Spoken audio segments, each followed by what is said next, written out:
নমস্কার বন্ধুরা, আজকে আমি তোমাদের সাথে একটি হেলদি পরোটার রেসিপি শেয়ার করব, যেটি হলো বিট বা বিটরুটের পরোটা। হ্যাঁ বন্ধুরা, আমরা সবাই জানি বিট খাওয়া কত উপকারী।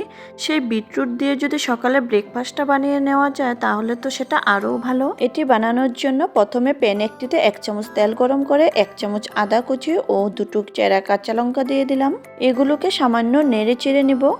তারপর এর মধ্যে দিয়ে দেব 2 গ্রেট করে রাখা বিট। এমনিতে বিট খেতে বাচ্চারা অপছন্দ করে, কিন্তু এইরকমভাবে পরোটা বানিয়ে দিলে তারা কিন্তু খুব সুন্দর করেই খেয়ে নেবে। শুধু বাচ্চারা কেন, বড়রাও কিন্তু খেয়ে খুব প্রশংসা করবে। সব কিছু একবার নেড়ে চেড়ে নেবার পর এর মধ্যে দিয়ে দিলাম 1/2 টিস্পুন লবণ। বিটের মধ্যে লবণ মিশিয়ে 5 মিনিটের মতো মিডিয়াম ফ্লেমে ঢেকে হতে দিব। 5 মিনিট পর বিট একটু সফট হয়ে এসেছে। এই পর্যায়ে গ্যাস বন্ধ করে দেব আর এইটুকু একটু ঠান্ডা করে নিব। বিট ঠান্ডা হয়ে যাবার পর একটি মিক্সিং জারে ঢেলে নিলাম। এবার এর মধ্যে 2 চামচ জল দিয়ে একটি স্মুথ পেস্ট তৈরি করে নিব। এদিকে মিক্সিং বাউল একটিতে মেজারিং কাপের 2 কাপ আটা নিয়েছি। এবার আটার মধ্যে দিয়ে দিচ্ছি 1/2 টিস্পুন লবণ, 1 টিস্পুন জিরের গুঁড়ো, 1/2 টিস্পুন জোয়ান, 1/2 টিস্পুন গরম মশলা গুঁড়ো। প্রথমে শুকনো উপকরণগুলো চামচ একটি দিয়ে ভালো করে মিশিয়ে নিচ্ছি। তারপর এর মধ্যে করে রাখা বিটের পেস্টটুকু দিয়ে দিলাম। এবার এর মধ্যে দিয়ে দিব 1 চামচ লেবুর রস। লেবুর রসের পরিবর্তে তোমরা যদি চাও 1 চামচ আমচুর পাউডারও দিতে পারবে। বিটের পেস্টটুকু দিয়ে আটাটুকু ভালো করে মেখে নিয়েছি। যদি প্রয়োজন হয় 1-2 চামচ জল ব্যবহার করতে পারবে। আটা মেখে নেবার পর এর মধ্যে 1 চামচ তেল দিয়ে দিয়েছি। তেলটুকু আটার গায়ে ভালো করে মেখে রাখবো, যাতে আটাটুকু শক্ত হয়ে না যায়।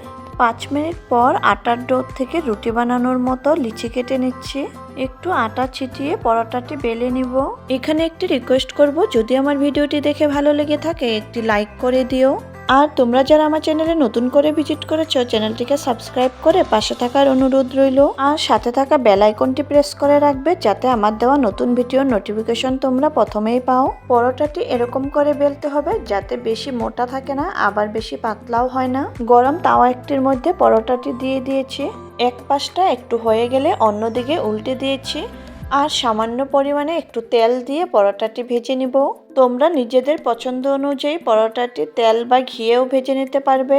সত্যি বলছি বন্ধুরা, পরোটাগুলো এত নরম তুলতুলে ও খেতেও এত টেস্ট হয় যে তোমরা না বানালে বুঝবে না। আর ঘরে বানালে কমেন্টে জানাতে একদমই ভুলবে না যে খেয়ে কেমন পেলে।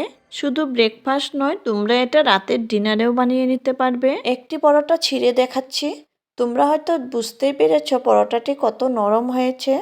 তাহলে আজকের মতো আসি, আবার আসবো নতুন কোনো রেসিপি নিয়ে। ততক্ষণের জন্য বাই অ্যান্ড টেক কেয়ার।